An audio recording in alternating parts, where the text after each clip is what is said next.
I've got another interview with offline business, and this person here is actually located in Melbourne, Australia. So she's just down from where I am, down under in Sydney. So what I wanted to do with her was for her to describe a little bit more about and share with her story on how she got into an offline business and used virtual assistants to outsource. And her focus has been as well teaching people how to outsource and also sharing exactly how she finds people from all over the world to run her business as well. So let me introduce you to Lynn. It's a pleasure to be able to get you on here, and it's great to be able to also find someone in Australia as well to be able to share these really similar interests in terms of outsourcing, and also just share some ideas, because I'm no doubt a lot of the people on my subscriber list and also listeners would like to know a lot more about outsourcing. So for people who don't know you, share a little bit more about your background story, because I'm curious about that as well. No problem. Well, I'm Lynn Hong, everyone, and I'm 27 years of age. Well, how I started with outsourcing is I was just a typical corporate girl about 3 years ago, working 9 to 5 for a defense company, a good paying job. But I was always feeling very unchallenged, unfulfilled, and I knew I've always wanted to start a business. But at that point in time, I didn't have any ideas about what sort of business I want to get into, or how to even start a business. But I guess my passion to start a business was so strong that I sort of just, throw myself out there. And there was an opportunity that came to me, and I started a nail polish company. I have no passion in nail polish. I didn't know how to run a nail polish company, but I had to just learn from the get-go. So when I first started, I knew that I needed a website, so I went out there and tried to outsource it locally. Yep. And then I got ripped pretty much, as in I spent $3,000 and didn't really get the website that I wanted. Then I came across outsourcing offshoring through odesk.com. Okay. And that's my first time that I outsourced, and surprisingly I also got ripped there as well, and I spent another $3,000 on there. And I did get a website, but what I realized later on is, you've got a website, but how are you going to drive traffic there? What's next? How are you going to grow the business? So I guess that's the journey where I end up, outsourcing literally everything, because I didn't know how to do anything myself. So I was outsourcing SEO, outsourcing content writers. And I guess after, years of just trying to master my own business and using outsourcing as a way to grow my business, I learned the skill of outsourcing. And ultimately, about a year ago, people started just asking me advice about their website, about SEO, and I didn't realize I had all this knowledge because of my own experience on my own business. And the skill that I had that they didn't was outsourcing. And so that's why I've just been outsourcing for people and getting paid to do the things that I learned through mistakes. Excellent. Let's just take a step back.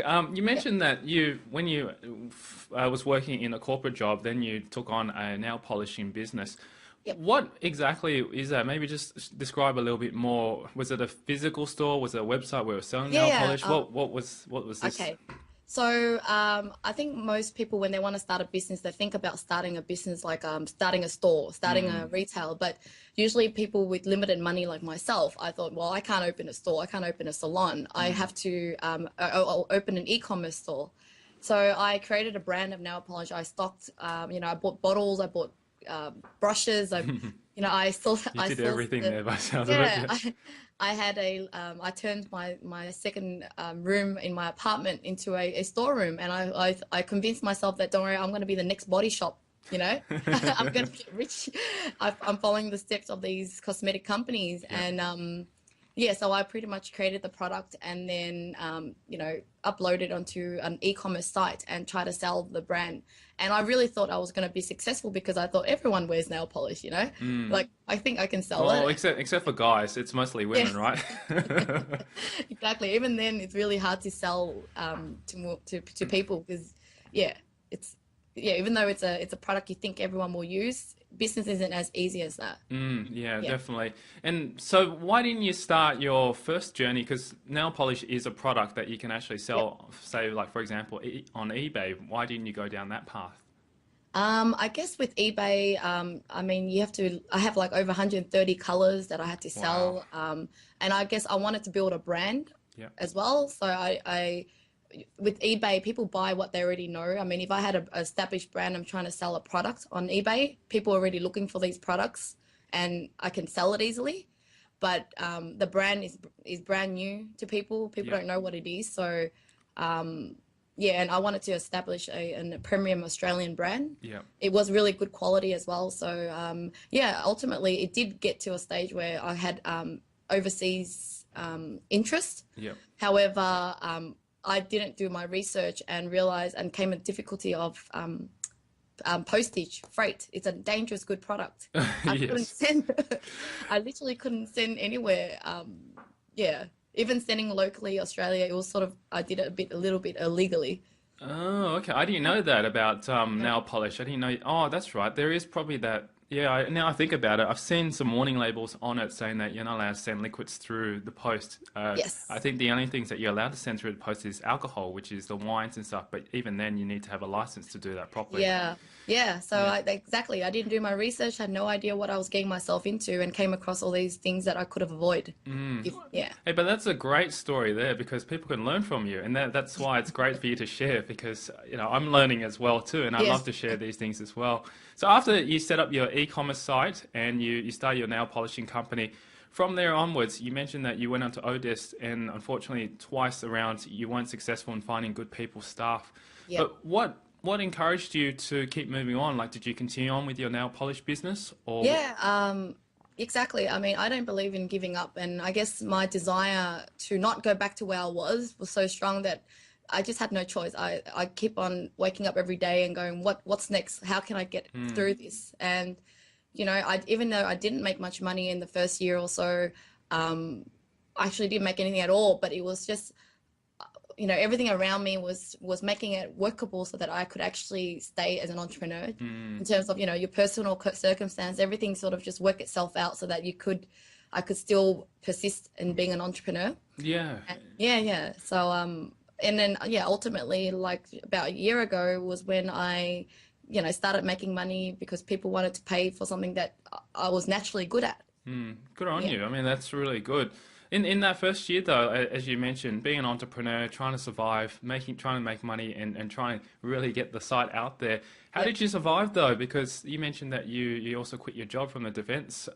What did you do to be able to sustain yourself in that period of time? Yeah, well, so I was working and I saved up as well, and I was living with a boyfriend at the time, so I was making a bit here and there with the nail polish, not enough, but I guess like I said, it was just a circumstance. I was living with a boyfriend who supported me at the time, but by the time that I had enough money, we broke up. Then it's just all worked itself out. So It worked out well for you. yeah, he broke up. I was already a flourished entrepreneur. I knew how to make money. Yeah. So then, like I said, if you really want to do something, everything will just work itself out for you. Definitely, and it Yeah. always works out that way as long as you keep persistent. That's Yes. what I Yeah. know about being an Yeah. entrepreneur. So Yep. from there onwards, the nail polish business, you continued on with that, and then you started getting clients who wanted to ask you to help them with learning. Was it learning about outsourcing or wanting to help them with implementing their outsourcing systems? Implementing. Yeah. So how it happened was, well, I still didn't know how to make money at that time. When I started running some entrepreneur networking events, and I came across some just other entrepreneurs who showed me their website and wanted some advice on it. I gave them the free advice and said, "Oh, this is what you should do. You should even go to Odesk and hire these people for this much, and it's really cheap for you." So I gave them all that, and then they turned around and said, "Well, I don't have time. Can you do it for me?" So I said, "Okay, well, if I can do it for this much, and I outsource it lower than that, then that's how I'm going to make the profit." And I guess Exactly. that was when it hit me that this is what business is. It's Yeah. about adding value to people and then being able to get it done cheaper than you get paid for. Exactly. I Yeah. think So that's what business is all about. I yeah, mean, yeah. making the profit margins between. I mean, I can relate completely to your story because I used to also run an e-commerce site store. Yep. In the first, it probably took us about 2 years or so to be able to get it up to where it was, and then I Yep. sold it after that. But yeah, we realized after doing a few sales and stuff like that, it was really making the profit margin. And basically, from what I can gather, Mm. you basically are able to sell a service, and through that service, you can outsource it at a lower cost and therefore Yep. make a profit margin from there, which is Yep. awesome because that's how business is supposed to be. Yes. I don't know why after 4 years of university they didn't teach you that, you know? No, Like it doesn't. they make it so complicated, you come out, you're still lost. So, Well, what did you do at university anyway? yeah, I studied international business. So I had a general knowledge on everything from accounting, finance to marketing, to supply chain management. And so that's what my first job was in supply chain. Yep. So you're pretty experienced in all those things in a corporate environment where you Yes. know all that kind of stuff. But I guess when it came down to running your own business, it's a completely ball game, isn't it? Oh yeah, completely, completely. I mean, when you're working for someone, you're stuck in that role and in that department. You don't Mm. really get to see how the rest of the company works. When you own your own business, you're forced to wear all different hats. Yes, So you get an all-round skill and everything. So yeah, exactly. yeah, So let's talk a little bit more about where you're at the moment with yeah, outsourcing. You mentioned that you've got clientele as well that you're outsourcing for. What kind of yep. stuff do you do for them? Okay, so we started off doing websites and designs. Yep. Then, obviously, because I actually got my first business to rank really high on Google through, a really great SEO guy that I hired. If you Googled nail polish at the time, my website would have won up on page one. Yep. So, I outsource that. I provide those services to clients as well. So whatever I use for my business, I outsource that. But lately we've been providing services such as ebook creation, video marketing, business plans. It's just unlimited amount of services because our model is run on the fact that we bring the solution to your problem, not that I know we find out your problem and then Problem. provide the solution, Yep. not that we are a particular product or service company and we just force that product onto you. Yeah. Yeah. So yeah. Well, because I think a lot of people, particularly the listeners who, and also viewers who watch this kind of video from here, they probably want to find out a little bit more about, firstly, how did you get started into finding the right people? Because I think the first thing, as you've even mentioned, twice you've tried it over to try and Yeah. find people to find and do these jobs and complete these tasks. What changed? How did you get into the finding the right people? Oh, okay. So, I mean, like anyone who starts outsourcing, what you do is you don't know what you're looking for. So you just look for the cheapest price and you just believe whatever people say to you on the Mm. application. But I mean, through making so many mistakes, I've created my own rules about how I can hire. So, for example, during the filtering stage, I would straight away look at their scores, Hmm. making sure that I don't really pick anyone under the 4 out of 5 star, for This is example. on Odesk, right? Yeah, Yeah. yeah. So I've only really needed to use Odesk because I love the system where I guess it's got everything I've needed. I've never had to go anywhere else. Mm. It's very user friendly and navigation wise, it's just very clear. Yep. So I mean, it's like eBay where you can actually see the star rating. So I never used to know how to look at those factors. You didn't know what you don't know. So now, Yeah. so now the first thing I would look would be at the star rating. Then I would not just base on that, but actually read a bit about the comments that the past employers have said about them. Yep. And I've made up my own rules about certain countries that I would avoid as well. And even though once you filter to a few candidates, that's when you have to have an interview. So I would always have a Skype call or Skype chat. Hmm. And most importantly, I would always make them do a sample.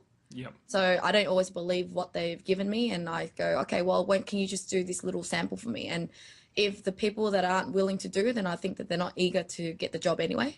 Yes. The ones that love to work with you, they'll go out of the way to do whatever it takes to prove themselves. So yeah, Yeah. that's just a few tips. Yeah, that's really good. And